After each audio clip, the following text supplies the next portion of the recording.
Here, Grammy winner R. Kelly was just sentenced on charges of racketeering and sex trafficking. Joining me now with more on this developing news is NBC's Ron Allen, who's outside the courtroom in Brooklyn, New York. Ron, what can you tell us about the sentence? The sentence amounts to 30 years, which is essentially a life sentence, which is what the prosecution was asking for. The judge's remarks were as searing as you will perhaps ever hear in a courtroom, as she just tore into R. Kelly as she was reading out why she was imposing the sentence.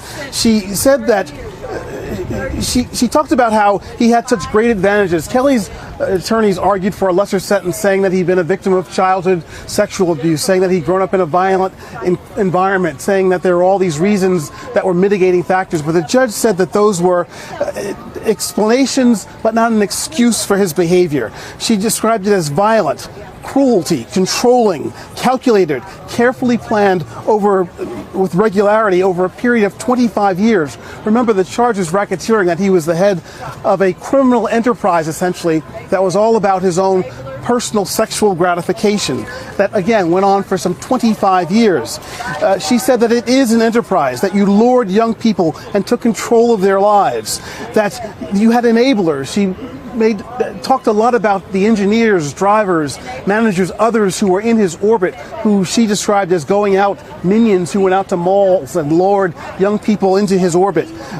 She named some by name and wondered what was going to happen to them. How could this happen? How could all these people be around him letting this happen?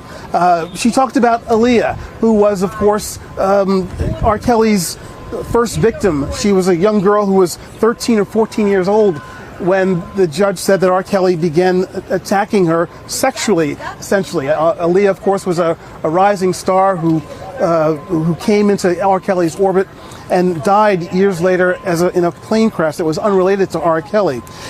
She says, the judge, Ann Donnelly, says, "You were on the top of this enterprise." And talking about his victims, she said, "You raped them, you beat them, you separated them from their families."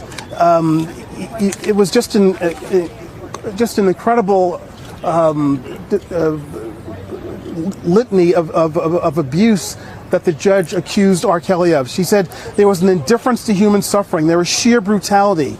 You left a trail of broken lives in your wake. This was serial rape, sexual abuse, again, over a long period of times. And again, she sentenced him to what amounts to 30 years. There were 9 counts.